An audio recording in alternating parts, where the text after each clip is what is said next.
Pero háblame porque te quedas muda.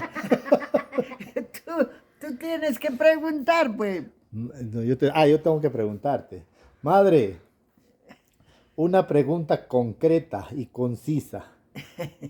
¿De quién es el local de eventos? Tuyo. Ya, eso va a ser para mí.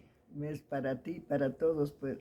Cuando quieran hacer ellos harán, pues también. Pero mío va a ser de por vida. Ajá, De ellos solamente cuando tengan algún evento. claro. Entonces yo soy prácticamente el dueño y yo les voy a dar cuando ellos me pidan. Ajá, Y cuando no me pidan, no les doy. no le das. Él está acomodando para su bien. Y cuando quieran muy seguido, la primera les doy gratis y ya en la segunda les cobro, ¿no? Ajá, Ya, y les cobro muy en caro, ¿sí o no? claro, porque pues Porque no es de ellos, pe. no es de ella, pero conscientemente tienes que cobrar. Ah, ya, pero el local es de mi propiedad. Claro.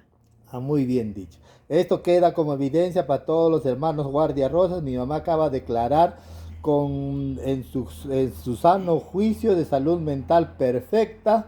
¿Qué más puedo decir? De testigo tenemos a la señora Neri, que ha escuchado claro y fuerte. Mi mamá en ningún momento ha titubeado ni ha dicho nada en contra del local. Entonces, por lo tanto, el local pasa a ser mi propiedad de ahora en adelante con la palabra de mi madre y su declaración que no ha sido, ¿cómo se dice cuando no ha sido, Fracturada, no, no, no como sé. que no ha sido, a ver, como que no ha sido amenazada ni nada por el estilo, ella de su propia voluntad, de su boca, con su lengua, No, sin lengua.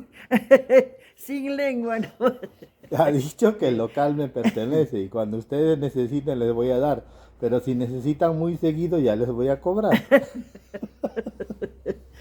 Eso es todo, familia, adiós.